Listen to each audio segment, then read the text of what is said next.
Hi guys, I am Kavita. Today we are going to see the topic of mathematical formulation of LPP. Formulation of an LPP refers to translating the real world problem into the form of mathematical equations which could be solved. It usually requires a thorough understanding of the problem. This is the procedure for mathematical formulation of LPP. Step 1. Define the decision variables like x1, x2, etc. xn. Step 2. Construct the objective function which has to be optimized the equation involving decision variables.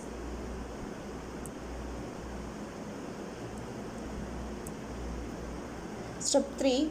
Express every condition as a linear inequality involving decision variables.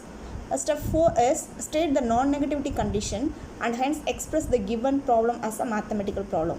ஒரு mathematical formulation of LPP எப்படி கொடுக்கணும்னா கொடுத்துருக்க ப்ராப்ளத்தை first understand பண்ணிவிட்டு அதில் எதை நம்ம decision வேரியபிளாக எடுக்கணும் அப்படிங்கிறத அந்த வேரியபிள்ஸை x1 x2ன்னு எடுத்துக்கணும். செகண்ட் என்ன செய்யணும் அப்படின்னா நம்மளோட அப்ஜெக்டிவ் கோல் என்ன, மேக்ஸிமைஸ் பண்ண போகிறோமா மினிமைஸ் பண்ண போகிறோமா. நம்ம இங்கே படிக்கிறது எல்லாமே மேக்ஸிமைஸ்டு ஆர் மினிமைஸ்டு தான். Maximise the profit or minimise the loss. Okay. Step 3 கொடுத்துருக்க கண்டிஷனுக்குள்ளே நம்ம அதை அந்த ஈக்குவேஷனை எழுதணும். அதனால் அதை வந்து லீனியர் இன்இக்வாலிட்டியாக எழுதிக்கிறோம். ஃபோர்த் ஒன், நம்ம எடுத்துக்கிற எல்லா வேரியபிளுமே நான் நெகட்டிவிட்டி கண்டிஷன், அதாவது கிரேட்டர் தேன் 0வாக இருக்கணும், பாசிட்டிவ் நம்பராக இருக்கணும். ஏன் அப்படின்னா நம்ம எந்த ஒரு ப்ராடக்ட்டையுமே பாசிட்டிவில் தான் டினோட் பண்ணுவோம். இது நாளையும் வச்சு தான் நம்ம மேத்தமெட்டிக்கல் ஃபார்முலேஷன் டிஃபைன் பண்ண போகிறோம். இப்போ மேத்தமெட்டிக்கல் ஃபார்முலேஷனோட ஸ்ட்ரக்சர் எப்படி இருக்கும் அப்படிங்கிறது அது என்ன அப்படின்னா, ஃபஸ்ட்டு டெசிஷன் வேரியபிள் எடுத்துக்கிட்டோம். இல்லை x1 x2 x3 xnங்கிற decision variables எடுத்துக்கிறோம். அந்த டெசிஷன் வேரியபிள்ஸ் நமக்கு கிரேட்டர் தேன் ஈக்குவல் டு 0வாக இருக்கும். அதுதான் லாஸ்ட் கண்டிஷன், நான் நெகட்டிவிட்டி ரெஸ்ட்ரிக்ஷன். அடுத்தது அவங்க என்ன டேட்டா எந்த ரெக்குயர்மெண்ட்ஸ்குள்ளே அந்த டீட்டெயில்ஸ் கொடுத்துருக்காங்களோ அதை சப்ஜெக்ட் டு கன்ஸ்ட்ரைன்ஸில் எழுதிடணும். அதுக்கப்புறம் அப்ஜெக்டிவ், அதாவது மினிமைஸா மேக்ஸிமைஸா. இதை நம்ம மேத்தமெட்டிக்கல் ஃபார்ம் ஆஃப் எல்பிபியில் எழுதும்போது ஃபஸ்ட்டு கோல் எழுதுகிறோம், அப்புறம் ரெஸ்ட்ரிக்ஷன்ஸ் எழுதுகிறோம், அதுக்கப்புறம் நான் நெகட்டிவிட்டி ரெஸ்ட்ரிக்ஷன்ஸ் எழுதுகிறோம். இதுதான் அதோட ஸ்ட்ரக்சர் இங்கே கொடுத்துருக்குது. First z equal to c1 x1 அப்படிங்கிறது அப்ஜெக்டிவ் ஃபங்க்ஷன். அடுத்தது கன்ஸ்ட்ரைன்ஸ் கொடுத்துருக்காங்க. கன்ஸ்ட்ரைன்ஸ் வந்து லெஸ் தேனாக இருக்கலாம், கிரேட்டர் தேனாக இருக்கலாம், ஈக்குவலாக இருக்கலாம், எந்த கேஸில் இருக்கலாம். ஆனால் நான் நெகட்டிவிட்டி ரெஸ்ட்ரிக்ஷன் வந்து எல்லாமே பாசிட்டிவாக இருக்கணும்.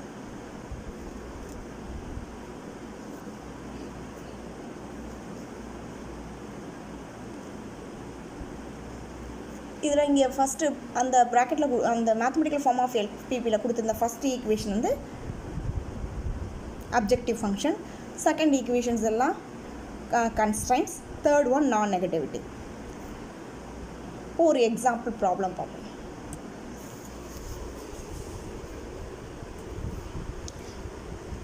A person wants to decide the constituents of a diet which will fulfill his daily requirements of proteins, carbohydrates at the minimum cost. The choice is to be made from 4 different types of foods. The yield per unit of these foods are given in the following table. ஒரு 4 food type கொடுத்துருக்காங்க.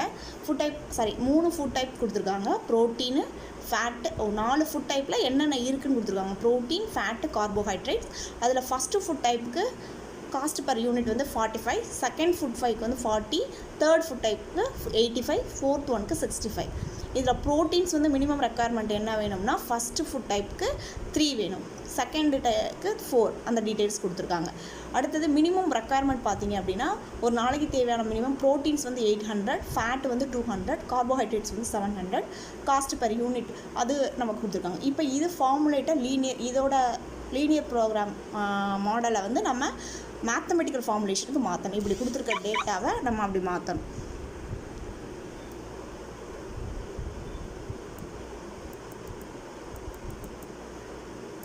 அதுக்கு first என்ன பண்ணணும் அப்படின்னா நமக்கு கொடுத்துருக்க food டைப்ஸை வந்து number of x1 x2 x3 x4ன்னு எடுத்துகிட்டு the cost per unit of type 1 வந்து 45 கொடுத்துருக்காங்க, ஃபுட் டைப் 2க்கு 14 கொடுத்துருக்காங்க, 3க்கு 85 கொடுத்துருக்காங்க, ஃபுட் 4க்கு வந்து 65.